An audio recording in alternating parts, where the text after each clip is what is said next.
started.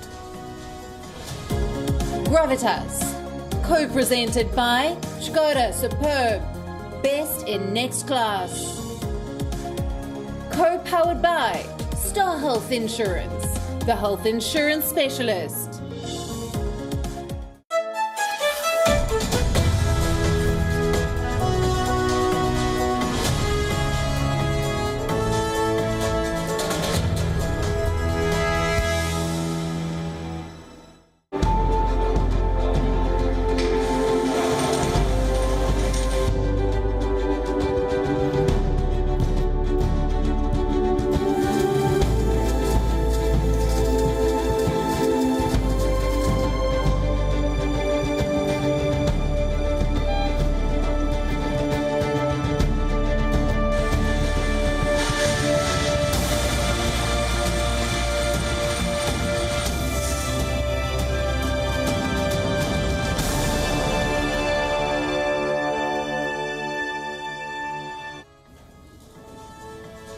First, the Wuhan virus, now the vaccines. These words have dominated global and living room discussions this entire year. Virus and vaccines, the two words that 2020 has been centered around, the world is now inching closer to those shots. The vaccine race is nearing the final lap. Last night, we told you how the UK and Russia are gearing up for vaccination drives. India, too, is making its own preparations. The Indian Prime Minister has said that a vaccine could be ready within weeks. On Gravitas tonight, we tell you all about India's preparations for the vaccine rollout. How soon will Indians get the shot, the priorities, the challenges that lie ahead. We also tell you why getting people to take the vaccine across the world is also a hurdle. I am Molly Gampede, also on the show tonight. After lashing out at Canadian Prime Minister Justin Trudeau's remarks, India has warned Canada. New Delhi issues a démarche, summons the Canadian High Commissioner. We get you the latest. Years after camping in Cox's Bazar, Rohingya refugees are now gearing up for relocation to the Bhashan Char Island. We get you a ground report from Bangladesh. Is China breeding genetically modified soldiers? The US intelligence chief says the Chinese regime could be creating mutant soldiers. We tell you more. NASA wants to buy moon dust. Deals have been struck with 4 companies for lunar sample collection. Adolf Hitler just won an election in Namibia. The politician is dominating headlines for his name, but says he is not aiming for world domination. But first, as always, Gravitas Global Headlines. The World Health Organization has said it was considering introducing electronic vaccination certificates as hopes for an end to the pandemic were boosted after Britain became the first country to approve the use of a COVID-19 vaccine. WHO's Europe expert said that introducing such a certificate would make it possible to identify and monitor people who have been vaccinated, even though it has not been finalized and would have to be drawn up in accordance with national laws. The certificate would not be an immunity passport, which is supposed to assure that its carrier is protected against the disease because they have been infected and recovered.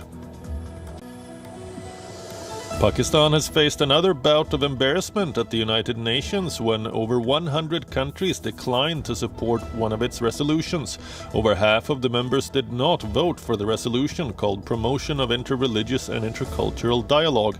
Pakistan said that the resolution is a part of a diplomatic campaign to raise awareness about Islamophobia, anti-Muslim hatred, and defamation of religious personalities and symbols. The resolution comes from a country which has a poor track record of safeguarding its own minority communities. 51 members did not vote in favor, while 52 members remained abstentious. The world body remained divided over the resolution that has been co-sponsored by Pakistan and the Philippines. In a string of prosecutions brought against high-profile Beijing critics and democracy campaigners, Hong Kong's pro-democracy media tycoon Jimmy Lai has been denied bail on fraud charge. The media tycoon remained into custody on Thursday after being charged with fraud. The case has been adjourned until April. Lai's detention came as a prominent opposition politician announced that he had fled overseas during a trip to Denmark. The 73-year-old is the owner of Hong Kong's best-selling Apple Daily, which is a popular tabloid that is pro-democracy and fiercely critical of authorities. A senior Chinese diplomat in Australia has said that Prime Minister Scott Morrison overreacted to a social media post about alleged war crimes by Australian soldiers in Afghanistan, adding that his actions drew more attention to the report. Earlier this week, Morrison said that a Chinese official's tweet showing a fake image of an Australian soldier appearing to slit a child's throat was truly repugnant and merited an apology. China has not apologized. According to reports, U.S. prosecutors are discussing a deal with lawyers for Huawei finance chief Meng Wanzhou to resolve criminal charges against her, signaling a potential end to a case that has strained ties between the United States, China, and Canada. Negotiations between Meng's attorneys and the U.S. Justice Department picked up after the U.S. presidential election a month ago, but it is still unclear what kind of deal could be struck. Meng was arrested in Canada in December 2018 on a U.S. warrant. She faces bank fraud charges for allegedly misleading HSBC Holdings plc about Huawei Technologies Co. Ltd's business dealings in Iran, which was subject to U.S. sanctions. The health of Australia's Great Barrier Reef, the world's most extensive and spectacular coral reef system, is in a critical state and has lost more than half of its coral. Coral bleaching in 2016, 2017 and 2020 has further damaged its health and affected its animal, bird and marine population, according to the International Union for Conservation of Nature. Such bleaching occurs when hotter water destroys the algae which the coral feeds on, causing it to turn white. The Union has moved the reef's status to critical and deteriorating on its watch list. There was an explosion at South Africa's second-largest crude oil refinery in Durban on Friday morning. It was not yet clear whether there had been injuries or deaths. A Reuters photographer saw several fire engines spraying foam onto the affected part of the refinery, which is operated by African energy company Engen. Ambulances, Metropolitan Police and National Police were on the scene. A California wildfire spanning across 4,000 acres of land has been wreaking havoc since 2 days and forced mass evacuations as powerful winds pushed flames through southern parts of the state. The blaze began late on Wednesday as a house fire and quickly spread to a full-blown forest fire. Houses and nearby vegetation were set ablaze on Thursday. In order to avoid further damage, the Southern California Utilities has cut off power to tens of thousands of residents. India have beaten Australia by 11 runs in the first T20I of the three-match series in Canberra. The visitors were in trouble at 114 for 6 after being put into bat, but were propelled to 161 by Ravindra Jadeja's 23-ball 44. But Jadeja suffered a concussion after being hit on the helmet in the final over and was replaced by Yuzvendra Chahal. The leg spinner then picked up 3 wickets alongside debutant T. Natarajan to restrict the Aussies to 150 for 7. The organizers of the Tokyo Olympics have revealed that the postponement of the Games will cost an additional $2.8 billion. Around $1.8 billion of that figure will be provided by the organizing committee and the Tokyo Metropolitan Government, while $700 million will come from the central government. A $250 million contingency fund will also be used, while additional money will be raised through sponsorships and insurance. The United Kingdom has approved a vaccine. The rollout begins on Monday. Russia is already giving shots to its citizens, but selectively. The US wants to start inoculating its citizens before Christmas. What about India? As the world gears up for the vaccines, India has kicked off its own preparations. For the first time today, Indian Prime Minister Narendra Modi outlined India's vaccine strategy. the priorities for the country, the preparations, and the plan for mass inoculation. The Indian Prime Minister believes India will not have to wait for long. The vaccine could be ready within weeks. So how does India plan to inoculate more than 1 billion citizens? What role will India play in enabling global access to vaccines? And what is the biggest challenge before this vaccine rollout plan? We tell you all that you need to know in the next 15 minutes. Let's first tell you what happened in New Delhi today. Prime Minister Modi participated in an all-party meeting. This came after his visit to 3 vaccine manufacturers last week. The Indian Prime Minister informed different political leaders about India's preparations and said that Indians could get a vaccine within weeks. Experts ये मानकर चल रहे हैं कि अब corona की vaccine के लिए बहुत ज्यादा इंतजार नहीं करना पड़ेगा। माना जा रहा है कि अगले कुछ हफ्तों में कोरोना की वैक्सीन तैयार हो जाएगी। जैसे ही वैज्ञानिकों की हरी झंडी मिलेगी, भारत में टीकाकरण अभियान शुरू कर दिया जाएगा। भारत के वैज्ञानिक अपनी सफलता को लेकर बहुत ही आश्वस्त हैं। उनका कॉन्फिडेंस लेवल बहुत ही मजबूत है जी। अभी अन्य देशों की कई वैक्सीनों के नाम बाजार में हम सब सुन रहे हैं, लेकिन फिर भी दुनिया की नजर कम कीमत वाली सबसे सुरक्षित वैक्सीन पर है और इस वजह से स्वाभाविक है पूरी दुनिया की नजर भारत पर भी है। Let's break down what the Indian Prime Minister said. There are 8 vaccine candidates that are on India's radar. They are in different stages of trials, and these vaccines can be manufactured in India. There are 3 vaccine candidates that are made in India. This means they are being developed in India. These vaccines are also in different stages of their trials. With the rollout now barely weeks away, India is also laying down a list of priorities. Who will get the vaccine first? The healthcare workers, like several other countries, will be the first to get the shots in India. 10 million healthcare workers are first in line to get the vaccine, followed by 20 million frontline workers. This includes police and armed forces personnel and municipal workers, among others. 270 million senior citizens will be eligible for the jab too. Those with serious health conditions are likely to be prioritized. A national expert group has been created. This includes technical experts as well as officials from the central and the state government. This group will shoulder the responsibility of India's vaccine campaign.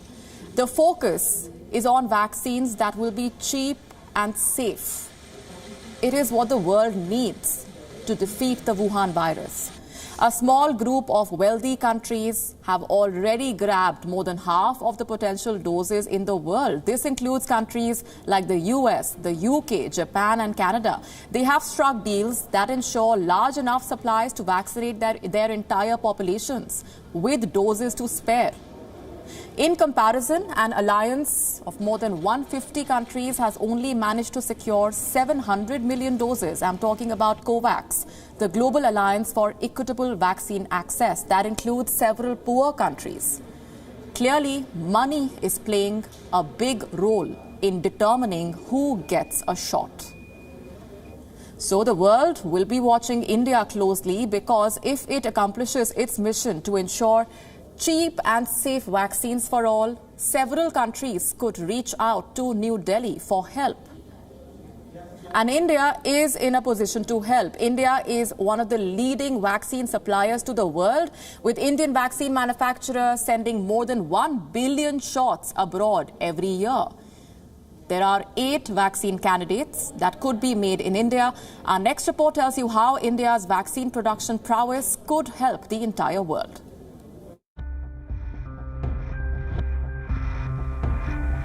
On Tuesday, India received a special delivery from Moscow. These containers contain vials of the Sputnik V, the Russian vaccine that's undergoing trials in India. Russia will supply 100 million doses of Sputnik V to India, but it is not the only candidate in the mix. There are more than 100 vaccine candidates under development across the world. Out of this, 8 are the most promising. They are Serum Institute's Covishield, the Moderna vaccine candidate, the Pfizer BioNTech shot, Russia's Sputnik V, India's Covaxin, the Zycov-D from Zydus Cadila, the shot from Biological E, and Genova Biopharmaceuticals vaccine for the Wuhan virus. That's another made-in-India option.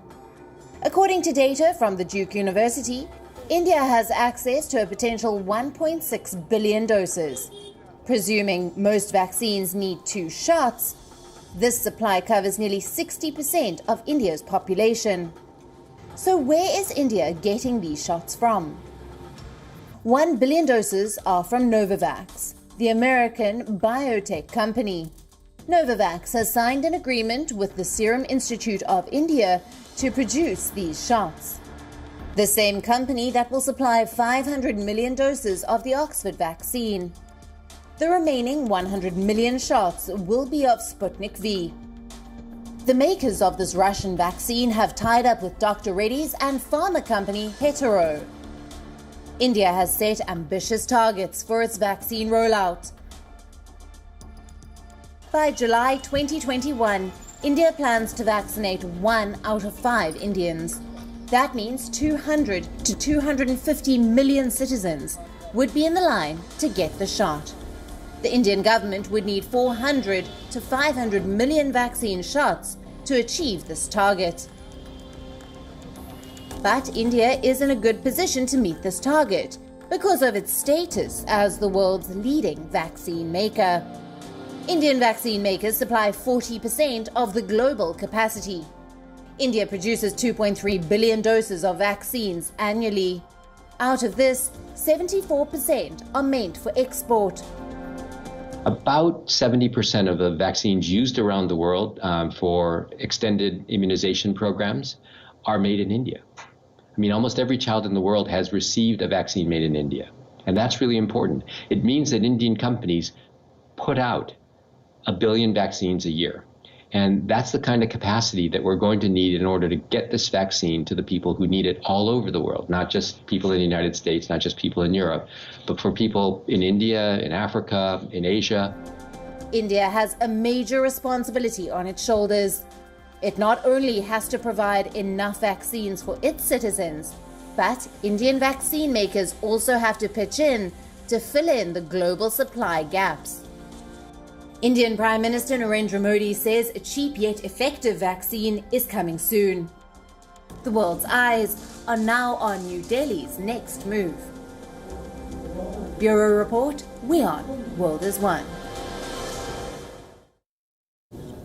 2 vaccines have received regulatory approvals. At least 1 more is awaiting the nod. Several shots are in stage 3 of the clinical trials. Warehouses are being readied, hospitals are being prepared, doctors are on standby. Priority charts are being drawn up for the vaccination drives. In short, everything seems to be in place to heal the world from this Wuhan virus pandemic. Or is it? What if I tell you that the biggest challenge still awaits us, and it's got nothing to do with procurement, distribution or storage of the vaccine? The biggest challenge is getting people to take the vaccine. Sounds unbelievable? Listen to this. I don't want to be vaccinated. I want to be free. I want to live my life. I want all my friends to live their life. You know. Hey. They thought they could easily get their great reset. Little did they know.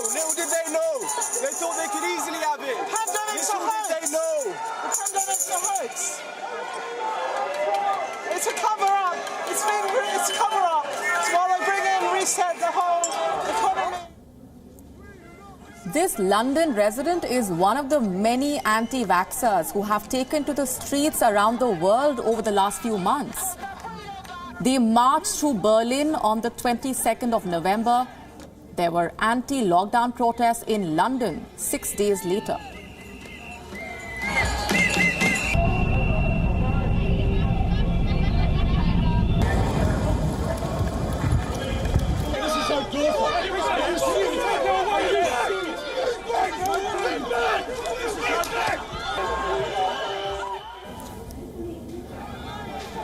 On the 28th of November, 60 protesters were arrested in London.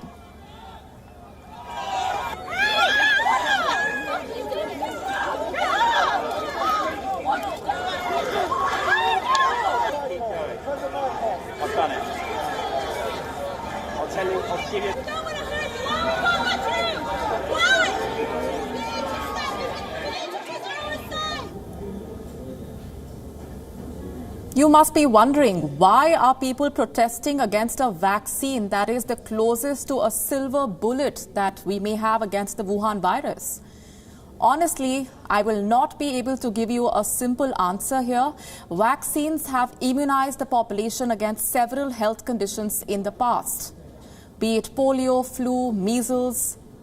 But what is also true is that there is skepticism around vaccines, and it stems from a variety of reasons. In the United States, for example, some people view vaccines as an infringement on their rights. Remember, people had protested against face masks as well. Some people are scared of the possible side effects of vaccines, and the fear has only been accelerated by the fast-track approach that's been adopted for the development and approval of the Wuhan virus vaccines. There is fear that a vaccine that's been developed in a record time will be a bad vaccine. And the result of this fear sounds something like this. Today, I won't. I will wait. Rather, now I won't take the risk to be vaccinated. No. The problem in France is more peculiar. One expert is of the opinion that people were not familiarized about the idea of a vaccine well in advance. We didn't talk about the vaccine early enough in France. That is to say, we didn't talk about the vaccine at the beginning of the year. In France, 54% of people say they will be vaccinated against COVID-19. In Germany, 69%. In the UK, 79%. In India, 87%. So the acceptance of vaccination in general is lower in France than abroad, and even lower for COVID. Lack of information is a problem. Misinformation is another. Earlier this year, a lot of people rejected polio and flu vaccination in the Philippines after some fake news was spread over WhatsApp and Facebook. And this gave the health workers a fair idea that getting people to take the Wuhan virus vaccine will not be easy. They said it's because of Facebook, that there is a report that people who had been vaccinated in Tarlac had died. They did not have any proof of it. They just had heard about it. Sa Facebook, dahil may nabalita nun na sa Tarlac. The skepticism surrounding vaccines also being fueled by certain countries that have a track record of profiteering from crisis and cannot be trusted with developing non-faulty shots. I'm talking about China. It is carrying out trials in Brazil. Now, a poll says only 63% of Brazilians want to take the vaccine. That number was 85% just 4 months ago. Clearly, getting people to take the vaccine will be a crucial challenge. The question is, how do you deal with it? There is no way we can claim to be safe from the Wuhan virus until we are all vaccinated. So what should countries do? What should world leaders do? What should you and I do to get people to take the vaccine? Perhaps instill faith in people? As for leaders, they could lead from the front. Former US presidents Barack Obama, George Bush and Bill Clinton have pledged to get vaccinated on television to promote the safety of the vaccine. The press secretary to the British Prime Minister, Boris Johnson, has said that he later may be persuaded to take the shot on television. A recent YouGov poll found that 20% of Britons were either not confident or not very confident that a vaccine was safe.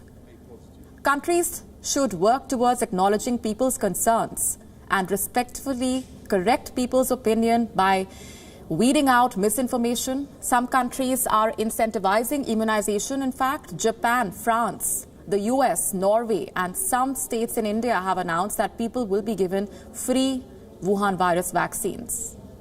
Here's what you and I can do. Junk fake news. Do not forward WhatsApp rumors and encourage only science and fact-based conversation. The French government has launched a crackdown on radicalism and separatism. It is undertaking a wave of measures to root out extremism, the foremost being the investigation of at least 76 mosques in the country.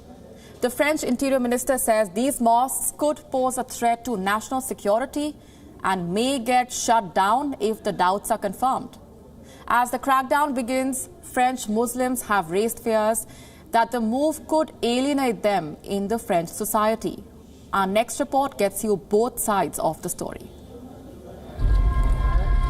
A knife attack outside the Charlie Hebdo headquarters. A beheading of a middle school teacher in a Paris suburb.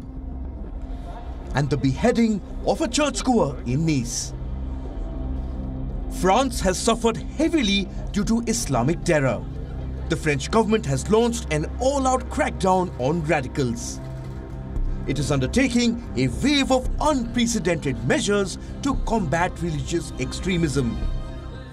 According to our intel services, there are 76 places of worship which are suspected of radicalization and separatism.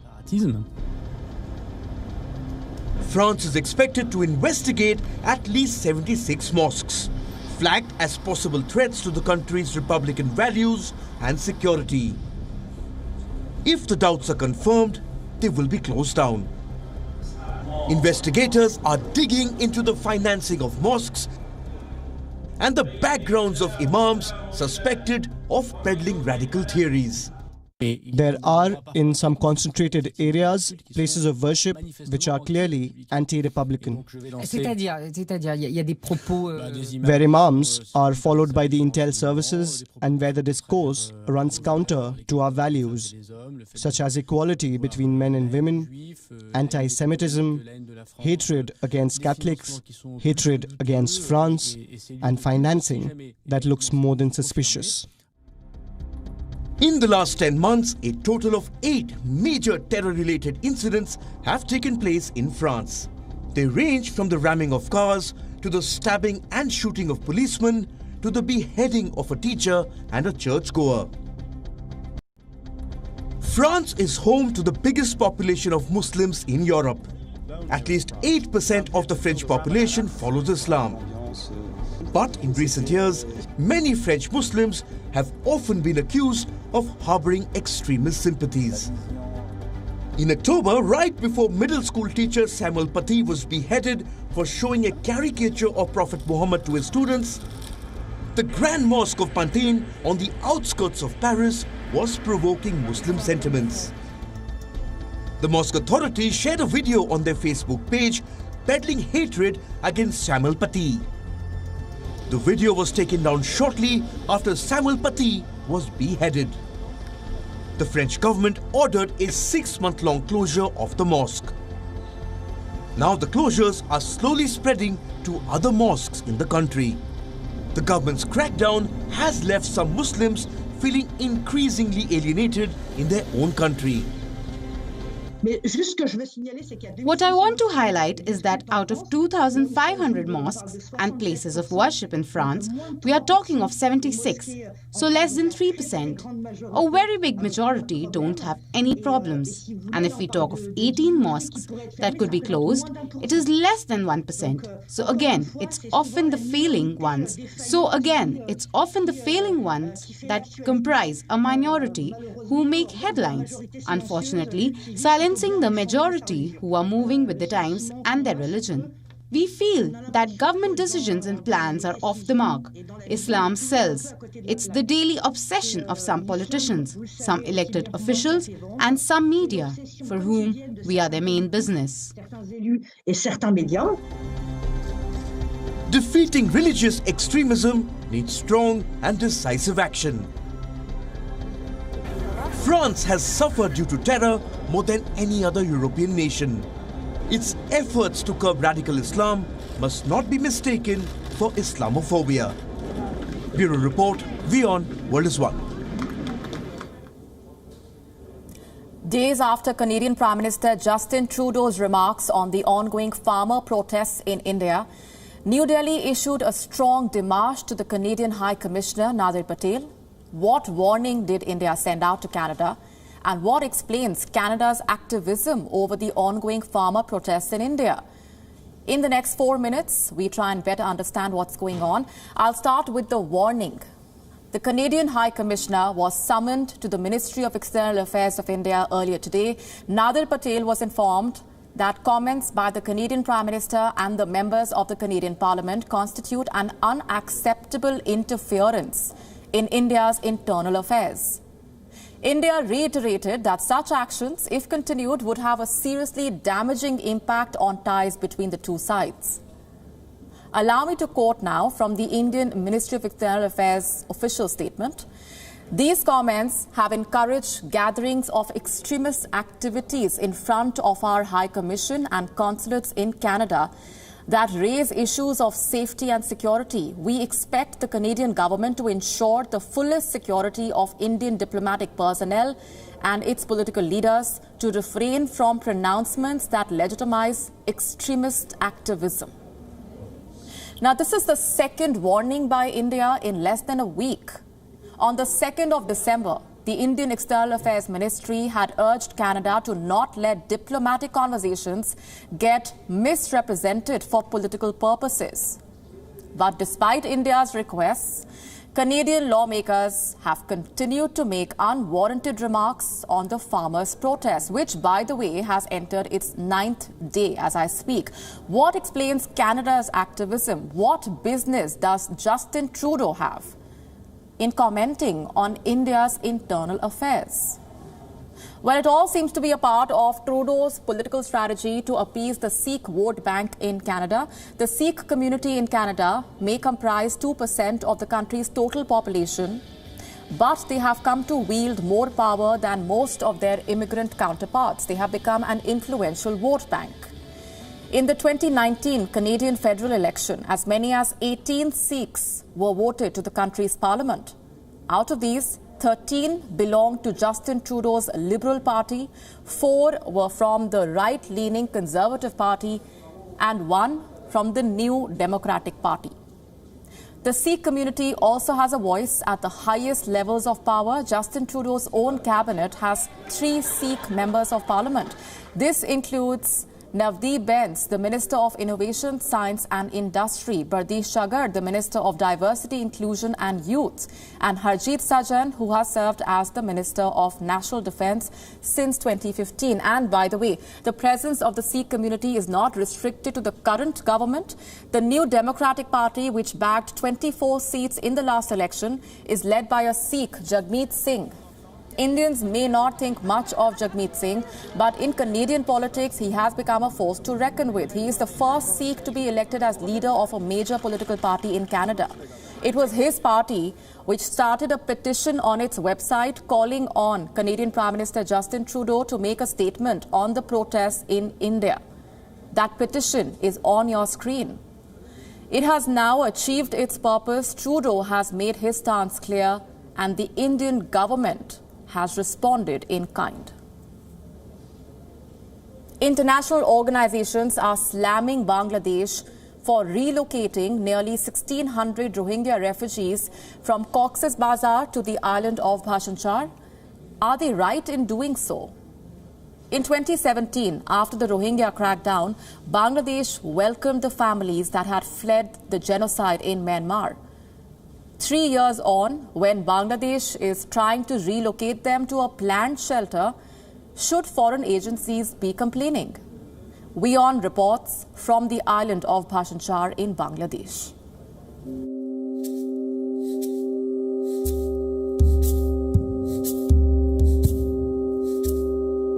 We are in the Bangladeshi island of Bhashan Char in the Bay of Bengal. In Bangla, Bhashan Char means a floating island. At least 1,600 Rohingya refugees have sailed here from Chittagong after a 160-kilometer bus ride from Cox's Bazar, where they have been camping for years. WION has been covering their journey. I'm now at Chittagong Boat Club. These people are now on their way to a new destination.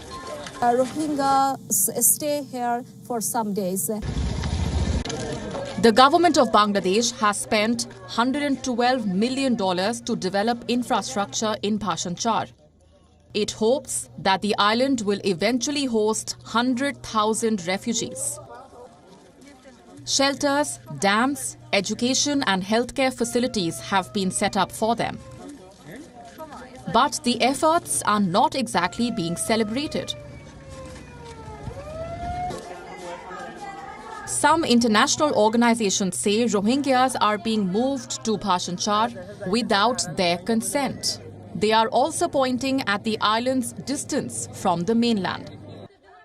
The government of Bangladesh maintains that despite being 21 miles from the mainland, Bhashan Char has sufficient facilities and livelihood options, adding that the relocation is aimed at avoiding overcrowding in Cox's Bazar. What about the Rohingyas? Were they happy in leaving their Cox's Bazar shelters? We are not happy at the camps. If we go back to Myanmar, we may have our people, but we don't have anything there to prove our citizenship. So we didn't agree to go back. We heard from seniors as well as the television that we'll get much more facilities at Bhashan Char. Cox's Bazar happens to be among Bangladesh's most vulnerable areas. The camps there have become unhygienic and unsafe. There is no planning, just abundant crime. The situation has been worsened by contamination and mismanagement of water. The Bhashan Char, on the other hand, is well sanitized, well protected and has abundant space. 700,000 Rohingyas fled Myanmar in 2017 following a military-led genocide. Bangladesh has been hosting the refugees since. In 2019, Bangladesh's foreign minister said that his government spends $3.6 billion annually in providing for the Rohingyas. Dhaka is now looking at improving the living conditions and also making their lives more sustainable. These people are now on their way to a new destination. They are going to begin a new life on a new Iceland. It is being said that they are going there voluntarily. In the meantime, all arrangements have been made for them in Bhashan Char to meet their basic needs, including food and medicine. Should people on the outside be complaining when those shifting homes are not all that skeptical? The Bangladesh government has given us assurance of a better life there. They will give us a good environment, food and shelter, which is why we are going there. In the Kutupalong camps, there are 8 to 10 lakh people living in bad and crowded conditions. We are going there to get rid of that situation. There is a sense of a new beginning on the ground at Bhashan Char. WION has learnt that the government of Bangladesh will eventually let international organizations visit the island. Some national level NGOs are currently working in Bhashan Char for Rohingyas. The government has planned to bring the representatives of some international organizations after Rohingyas stay here for some days. And it is being said that if these Rohingyas give a positive feedback, then Bangladesh government will bring another 1 lakh Rohingyas here for new life. Starting afresh is never easy, especially for a community that has seen so much and lost so much. But it is never too late.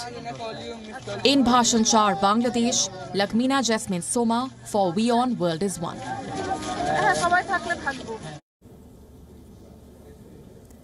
If you thought mutant soldiers with unstoppable physical and mental powers were nothing more than science fiction, then brace yourselves for what I am about to tell you. In a chilling op-ed, the US intel chief has warned that China could be breeding genetically modified soldiers. You heard that right. The Chinese regime could be creating mutant soldiers.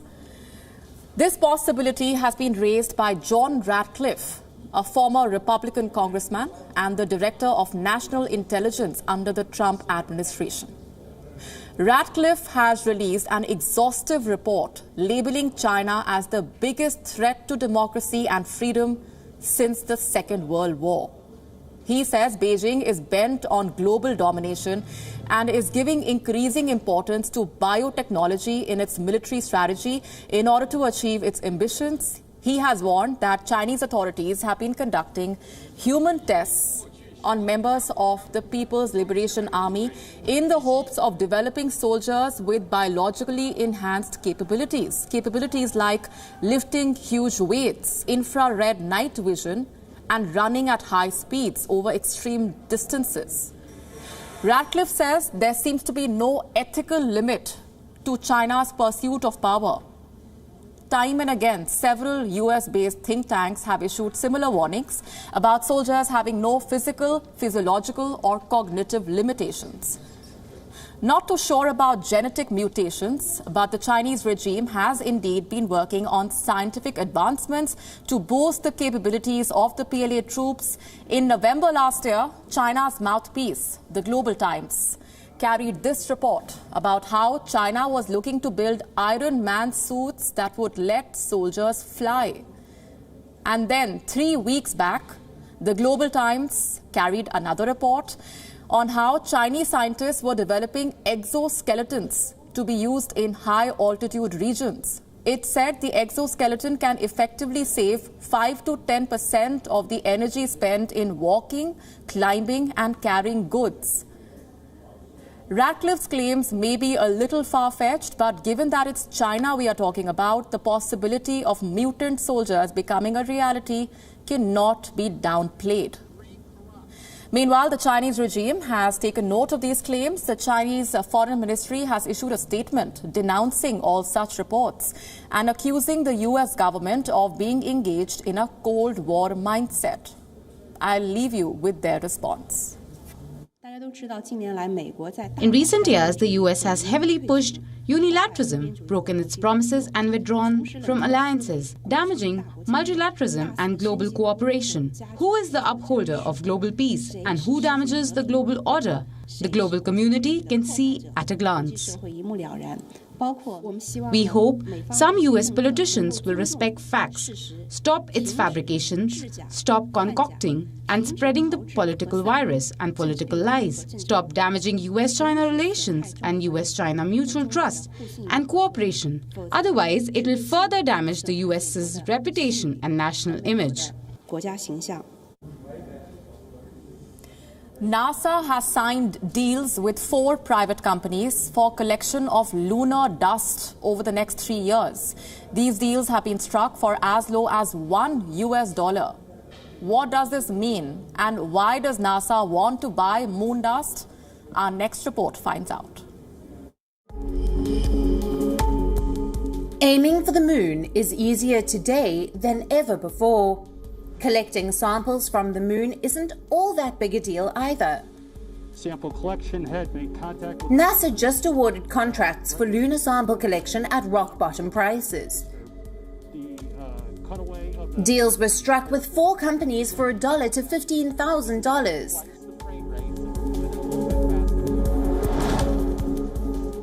Four private space companies from Colorado, Japan, Luxembourg, and California will now be able to collect a small amount of lunar soil known as regolith. And liftoff. This will be during their scheduled unmanned missions between 2022 and 2023. The ownership of the lunar soil will then be transferred to NASA.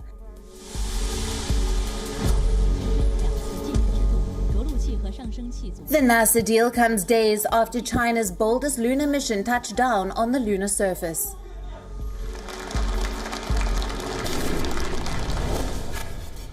Chang'e 5 aims to bring back material from the moon's surface for the first time in more than 40 years.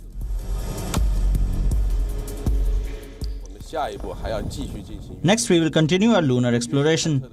Its purpose is to provide better technical support for future scientific and exploration activities. Our future lunar exploration activities will be more open to cooperation with other countries.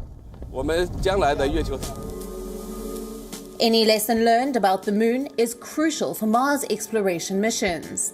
And the red planet is what all countries are now aiming at. NASA's deal with private companies also gives a further push to private space missions that have already got a boost from SpaceX's recent blastoff from Florida. 40 seconds into flight, Dragon and Falcon 9 traveling 709 meters per second. Bureau Report, WION, World is One. A local election in Namibia has caught the attention of the world. Why? A man named Adolf Hitler has won a sweeping majority. But the world does not have any reason to fear him. Unlike his namesake, Adolf Hitler from Namibia has no plans for world domination. This man probably has the worst name that one could ask for. But Adolf Hitler Unona is not a Nazi, neither is he German, or in any way related to the real Hitler, the notorious dictator who ruled over Germany till 1945. So, who is Adolf Hitler Unona? He is a newly elected councillor in Namibia. Unona won the election with 85% of the vote, and won space in leading international publications across the world. It's a little too late for Adolf Hitler Unona to change his name. He's 54, and he does have a sense of humor about his situation. Speaking to a German newspaper, he said, "It doesn't mean that I'm striving for world domination. My father named me after this man. He probably doesn't understand what Adolf Hitler stood for." Adolf Hitler Unona is not the only politician to face a predicament like this.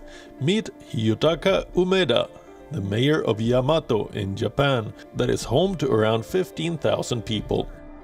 When Democratic nominee Joe Biden won the election in America, Yutaka Umeda became Japan's Joe Biden because of his name. When written in Japanese kanji script, Yutaka Umeda becomes Joe Biden. The internet was quick to point this out. Worldwide fame followed. Here is how Japan's Joe Biden is dealing with the boost in popularity. I'm really surprised. I was told that I was in the news in Japan, but I was in Tokyo, and I heard from people that I made the news in the United States too. I'm just really surprised. There were many suggestions. Some said I should go to Washington and meet him or invite Joe Biden here.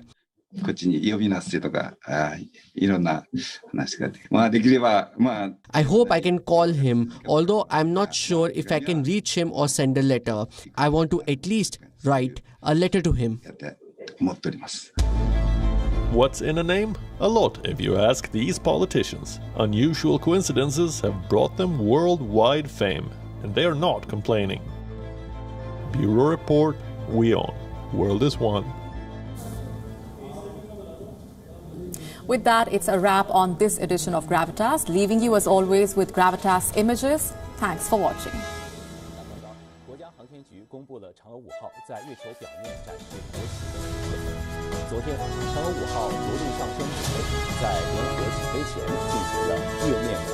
仅耗时1秒钟。这个过程是由一套专门设计的国旗展示系统来完成的。相比进行拍照，既能拍到我们月面国旗，也能拍到我们探测器，拍到月球的表面。